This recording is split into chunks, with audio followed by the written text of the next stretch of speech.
I'm Kirk Marley with Dovetail Planning, and I've had an opportunity to review a lot of other agents' work, and there's some good agents out there.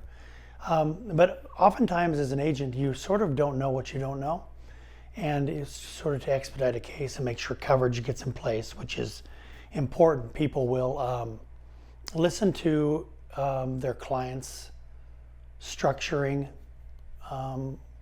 preferences versus understanding that sometimes those structuring preferences can cause a problem. So there is what is called a Goodman Rule violation when you set up life insurance policies, potentially.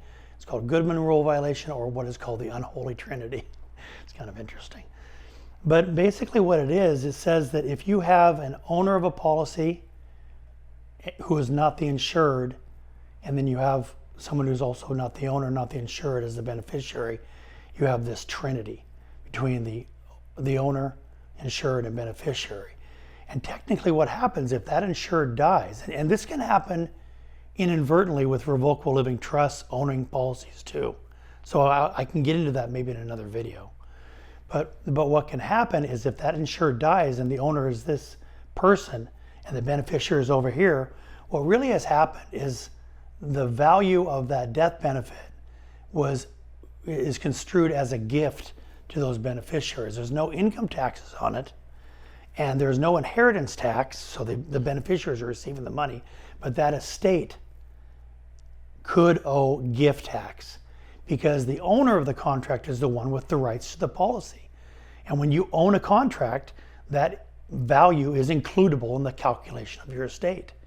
Consequently, it's an asset that you own, and if you give that asset with an unfiled gift tax return, it was called a 709 if it's larger than $18,000 this year per person, per spouse. If you don't file that 709, then that gift tax and probably penalties also is imposed.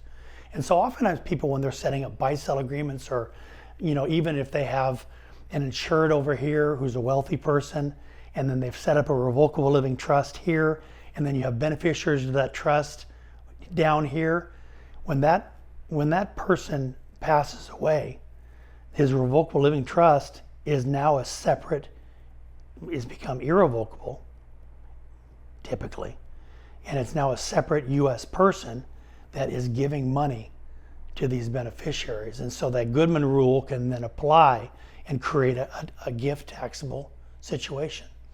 So there was workarounds, there's things that you can do to make that not be the case. My policies are not, I've never had a policy subject to that, but it's structured properly. And so again, when you work with someone, especially, high net worth, or, all of these death benefits are important. So even if you don't have a big net worth, you want to make sure it's going to be, the benefit will be treated as anticipated for tax purposes. But someone should review those things, because I've been brought into various situations, even from agents that I knew that were good agents that retired. We had to go back and restructure the contract so there was not a gift tax to the beneficiary. So that's called the Goodman Rule, or the Unholy Trinity.